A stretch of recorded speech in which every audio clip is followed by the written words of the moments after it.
কবিতাটি পাঠ করব। শুধু বিকে তুই ছিল মোর ভূমি, আর সবই গেছে ঋণে। বাবু বলিলেন, বুঝেছে উপেন, এ জমি লইব কিনে।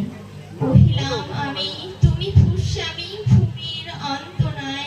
চেয়ে দেখো, মোর আছে বড় জোর, মরিবার মতো ঠাঁই। শুনি রাজা কহে, বাপু জানো তো হে, করেছি বাগান খানা। পেলে 2 বিঘে পোস্ত দিয়ে সমান হইবে টানা, ওটাও দিতে হবে। কহিলাম আমি, পক্ষে জুড়িয়া পানি, সজল চক্ষে করুণ রক্ষে গরিবের ভিটেখানি।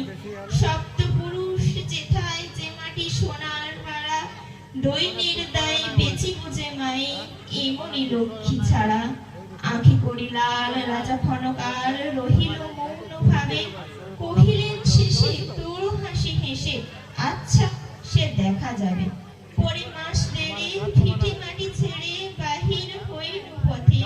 করিলেন বিক্রি সকলে বিক্রি, মিথ্যা দেদার ক্ষতে। এ জগতে হাই সেই বেশি চায়, যার আছে ভরে ভরে। রাজার হস্ত করে সমস্ত কাঙালের ধন চুরি। মনে ভাবিলাম, মোরে ভগবান রাখিবে না মোহ করতে।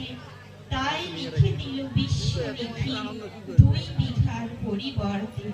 সন্ন্যাসী বেশে ফিরি দেশে দেশে, হইয়া সাধুর শিষ্য। কত হেরিলাম মনোহর ধাম, কত মনোহর দৃশ্য। ভূধরে সাগরে বিজনে নগরে, যখন যেখানে ভ্রমি। তবু নিশিদিন ভুলিতে পারিনি সেই 2 বিঘা জমি। নমস্কার।